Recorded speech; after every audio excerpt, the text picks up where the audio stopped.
अस्सलाम वालेकुम। अर्तुगरुल गाजी और सल्तनत उस्मानिया।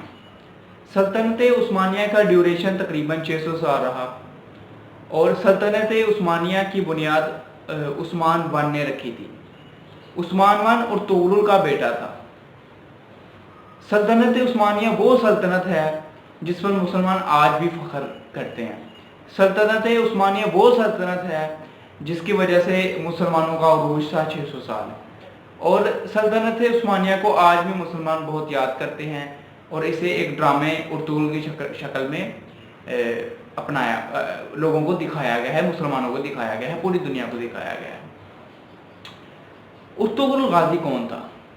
अर्तुगरुल गाजी का ताल्लुक तुर्की से था, साउथ एशिया से था, यानी वो तुर्की के अंदर ही आता है।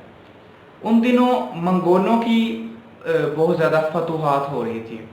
मंगोलों ने साउथ एशिया में भी हमला कर दिया और काई कबीला अर्तुगरुल जिस कबीले से ताल्लुक़ रखता था उसका नाम काई कबीला था और अर्तुगरुल का फादर का नाम सुलेमान शाह था, जो कुछ किताबों में ये है कि उन दिनों में वो फौत हो चुका था। लिहाजा अर्तुगरुल ने ये फैसला किया कि मंगोलों से भागकर वो कहीं और जाकर बसेरा कर ले। लिहाजा अर्तुगरुल अपने पूरे कबीले को लेकर एक और जगह आ बसा। जब वो वहाँ आ बसा तो वहाँ के बादशाह ने उससे बहुत मुतासिर हुआ। क्यों? क्योंकि अर्तुगरुल जब वहाँ पर हिजरत करके पहुँचा ही था तो दो कबीले आपस में लड़ रहे थे, जंग कर रहे थे। काई कबीला तो जंगों से भरा पड़ा था। तो जो कबीला मार खा रहा था ना, अर्तुगरुल को नहीं था पता कि मुसलमानों का कौन सा है या फिर मंगोलों का कौन सा है या फिर ये दोनों नॉन मुस्लिम्स आपस में लड़ रहे हैं। अर्तुगरुल ने जो कबीला हारा था उसकी मदद कोशिश करने की और दूसरा कबीला जो जीत रहा था आहिस्ता आहिस्ता वो हारने लगा। और जब दूसरे जो कबीला पहले जीत रहा था ना, उसे जब पता चल गया कि मैं हार जाऊंगा, वो भाग के चला गया। किताबों में लिखा है कि वो कबीला जो भाग गया वो मंगोलों का एक ग्रुप था और जिस कबीले की अर्तुगरुल ने मदद की वो एक मुसलमान बादशाह था। वो अर्तुगरुल से बहुत ज़्यादा राज़ी हुआ और उसने अर्तुगरुल को ना सिर्फ अपने यहाँ रहने की जगह दी बल्कि अर्तुगरुल को वहाँ का अपना एक ख़ास अपना दोस्त बना लिया और अर्तुगरुल को बहुत ज़्यादा मराहत भी थी। इसी के साथ साथ अर्तुगरुल ने पूरी दुनिया के पर हुकूमत की। अर्तुगरुल ने पूरी रूमी सल्तनत को बर्बाद करके रख दी है। रूमियों के खिलाफ उसने बहुत ज़्यादा जंगें लड़ी।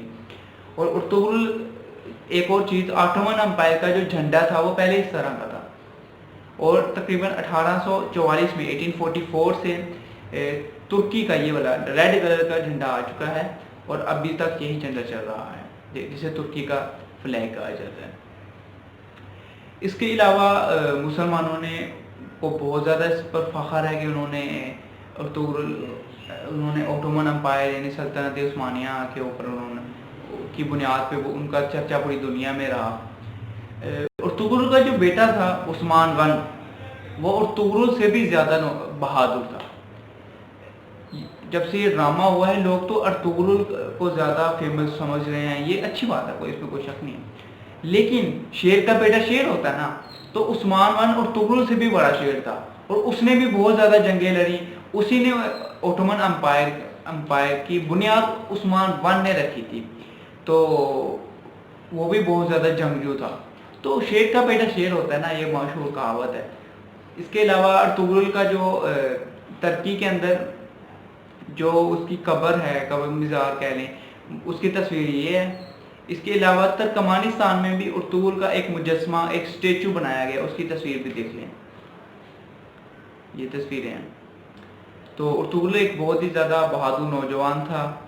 वो कहते हैं ना कि लो इतनी बड़ी सल्तनत बचो, पूरा यूरोप खड़ा हुआ था एक मुसलमान शेर के सामने। अस्सलाम वालेकुम।